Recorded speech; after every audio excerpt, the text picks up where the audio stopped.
I want to really talk about Nina Turner and Hilary Rosen today, which is not a Foolishness Friday topic, but I think it's fair to have the conversation. So last night I was watching something in passing. It was on my timeline, and there was this battle. I think it was on Chris Cuomo's show, who also has a show on Sirius XM. And Nina Turner, who is the surrogate for Bernie Sanders, and Hilary Rosen, who I think is a surrogate for Biden, but she was Hillary Clinton's big... Unofficially, her title on the program was just Democratic Strategist. Okay. But she definitely seems to be in the Biden camp. Right. Now, she used to be the head of Recording Industry Association of America. She and her wife have adopted 2 black children. In Texas, they adopted 2 black children who were twins in 1999. Let's just play the clip, and then we're going to talk about it. Okay. What Reverend Dr. Martin Luther King Jr. was talking about, he said, it is the point that the white moderate wants things to be comfortable, and instead of focusing in on that, the bigger threat is not necessarily the white KKK member, but more the white moderate that is more comfortable with keeping things the same or pretending like there is no tension. Don't use Martin Luther King against Joe Biden. You don't have that. You don't have that standing. First of all, I'm sorry, you don't. Don't tell me what kind of standing I have as a black woman in America. How dare you? You have a lot of standing as a black woman in America. You don't have the standing to attack Joe Biden using Martin Luther King's words. I didn't attack anybody. You're taking it that way. Listen, don't dip into what I have to say about the Reverend Dr. Martin Luther King Jr. How dare you, as a white woman, sit up here and try to tell me, that is not what I said. To tell me Don't what you do that. what I'm supposed to feel and what I'm doing right now. I'm out of time on this. That's something wrong. Chris, I didn't jump in on her, Nina, though. And then she wants to jump in on me. I wish I had a voice right now, because I was feeling Nina Turner. There's a paternalistic, almost like hubris that Hilary Rosen displayed in her commentary. First of all, she was wrong. And we're going to actually have Lamont tell you exactly what Dr. King said. Nina Turner was absolutely 100% correct in what Dr. King said. But there's this notion that you know better. And maybe because you're raising black children, you feel like you have the right to have that position, to tell this woman, Nina Turner, that she doesn't have the placement to use Dr. King in that way. I was like, and I want to say this, it's endemic. It is completely how I see a lot of folks who call themselves allies, who act like, they're down with us, while they pat us on our heads and wag their fingers at us because they think that they're smarter than we are, or they think they have more of a right to have this conversation because I know better. And that's what I felt. She was talking down to Nina Turner. It was absolutely wrong. Nina Turner was right. Chris Cuomo should have cut that lady off, cut off her mic, and let Nina Turner finish what she had to say, because that was ridiculous. And it fuels the energy that people are talking about. And it goes both ways, because there's a lot of commentary about the Bernie people being completely toxic, and we're going to get to that. But at the same time, there's this kind of paternalistic, you don't know better. And I got accused of that because I said, we don't respect elders. This is not an elders thing.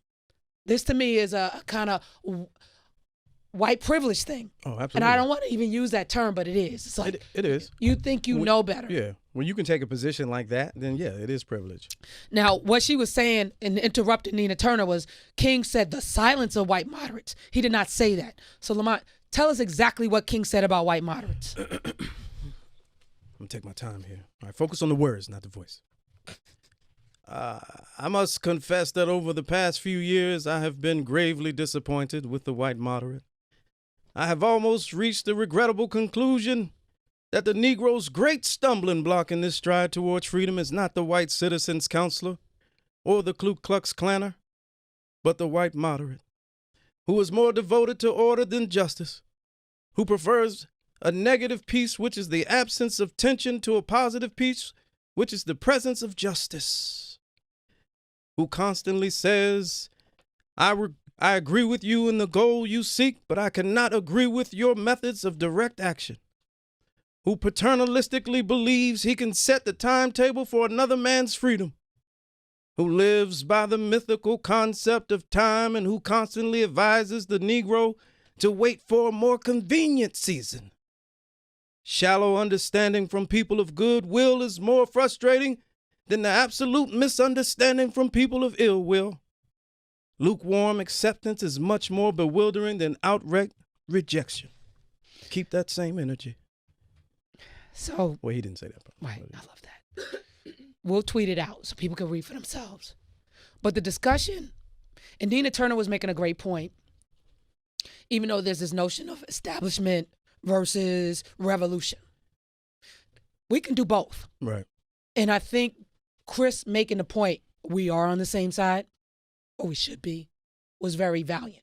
The fight isn't with each other, it should be with Trump and that ideology that is literally destroying this country. But there seems to be another battle going on that we got to take care of. That was ugly.